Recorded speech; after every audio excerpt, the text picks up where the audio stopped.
E aí, meu time? Nesse vídeo eu vou falar sobre como a gente pode medir a localização e a dispersão de um conjunto de dados. A primeira medida da qual a gente vai falar vai ser a média.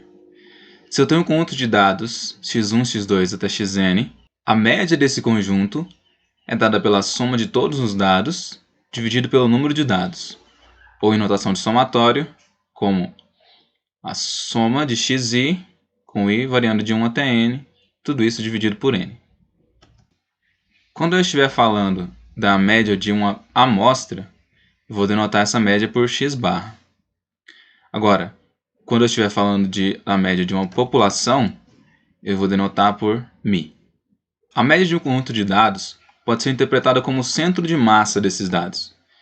Imagine uma coleção de objetos de mesma massa, dispostos em uma haste de forma que a posição de cada objeto é dada por esse conjunto de dados. Então, a posição do centro de massa desse sistema vai ser dada pela média dos dados, ou seja, esse é o ponto onde, se eu colocar um apoio, o sistema vai ficar em equilíbrio. A média é uma das medidas de localização mais usadas, mas ela pode ser inadequada em algumas situações, devido ao fato de ela ser sensível a valores extremos. Ela é calculada com base no valor de todos os dados, então um valor muito alto ou um valor muito baixo podem arrastar essa média para cima ou para baixo, respectivamente, de forma que ela pode ficar pouco representativa. Uma segunda forma de medir a localização de um conjunto de dados é através da mediana. Para calcular a mediana, a primeira coisa que a gente tem que fazer é ordenar o nosso conjunto de dados. Suponha que eu tenho n valores dispostos em ordem crescente. Se n for ímpar, vai existir um dos valores que está exatamente na posição central, e esse é o cara que vai receber o nome de mediano. Se n for par, não vai ter um valor na posição central. Então eu vou considerar os dois valores que estão no meio, e a mediana vai ser a média desses dois valores. Quando eu estiver calculando a mediana de uma amostra, eu vou denotar esse valor por x-til. E no caso, quando eu estiver falando da mediana de uma população, eu vou denotar por μ-til. Observe que a mediana, em oposição à média, é totalmente insensível a valores extremos, já que ela é calculada com base no valor ou nos valores centrais. Da mesma forma que a mediana é um valor que divide um conjunto de dados em duas partes de mesmo tamanho, os quartis são três valores que dividem os dados em quatro partes. O segundo quartil coincide com a mediana e divide o conjunto em duas partes, inferior e superior. O primeiro quartil é a mediana da parte inferior e o terceiro quartil é a mediana da parte superior. Observe que se o número de dados for ímpar, a mediana deve ser considerada como pertencendo tanto à parte inferior quanto à parte superior. E os percentis são 99 dados que dividem um conjunto em 100 partes de mesmo tamanho. Assim, por exemplo, o primeiro percentil é o valor que divide a primeira da segunda parte.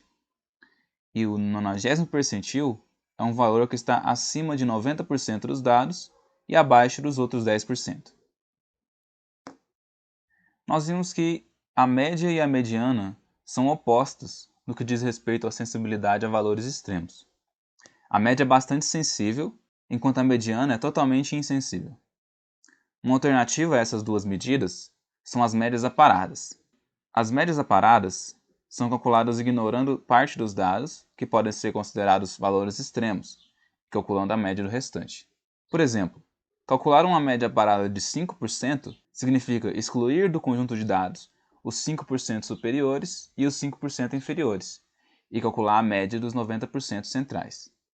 Esse tipo de média é sensível à distribuição dos valores centrais e ignora valores extremos. Tudo o que foi dito até aqui só pode ser aplicado a valores numéricos, mas existe uma ideia que pode ser usada no caso de dados categorizados. Escolhida uma categoria, representamos seus dados por 1 e os dados de outras categorias por 0. Dessa forma, a média desses valores vai ser exatamente a proporção dos dados da categoria escolhida em relação ao total. Agora vamos falar das medidas de dispersão. A medida de dispersão mais simples é a amplitude, que é simplesmente a diferença entre o maior e o menor dado.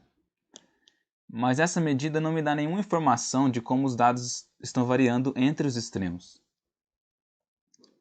Uma opção poderia ser calcular a média dos desvios da média, Para cada dado, eu calculo a diferença entre esse dado e a média, somo tudo e divido pelo total de dados. O único problema é que essa soma dá zero. Eu quero que vocês pensem um pouco e vejam se conseguem concluir por que essa soma dá zero. Eu poderia usar o módulo ao invés do próprio desvio, mas isso traria mais complicações do que vantagens. Então a medida de dispersão que é realmente usada é a variância. A variância é a média dos quadrados dos desvios. Ou seja, para calcular a variância, a primeira coisa que eu vou fazer é, para cada dado, calcular a diferença entre esse dado e a média. Depois, calcular o quadrado de cada um desses valores, somar todos esses quadrados e dividir pelo total de dados. E o desvio padrão é definido como sendo a raiz quadrada da variância. Como eu já disse, em alguns momentos nós vamos estar usando informações de uma amostra para fazer estimativas a respeito da respectiva população. Quando for esse o caso, a variância amostral vai ser calculada de forma diferente. Ao invés de usar o denominador n, nós vamos usar o denominador n-1.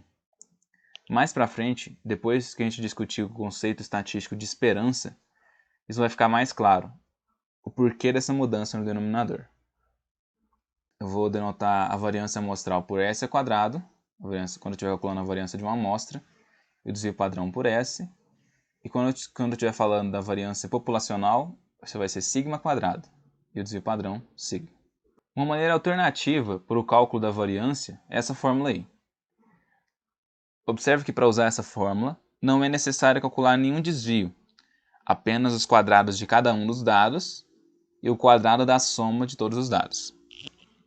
Alguns problemas em estatística podem envolver a mudança de unidade. Uma mudança de unidade geralmente é feita através da soma ou multiplicação por alguma constante. Então, vamos ver o que acontece com a média e a variância quando esse tipo de mudança é feita nos dados.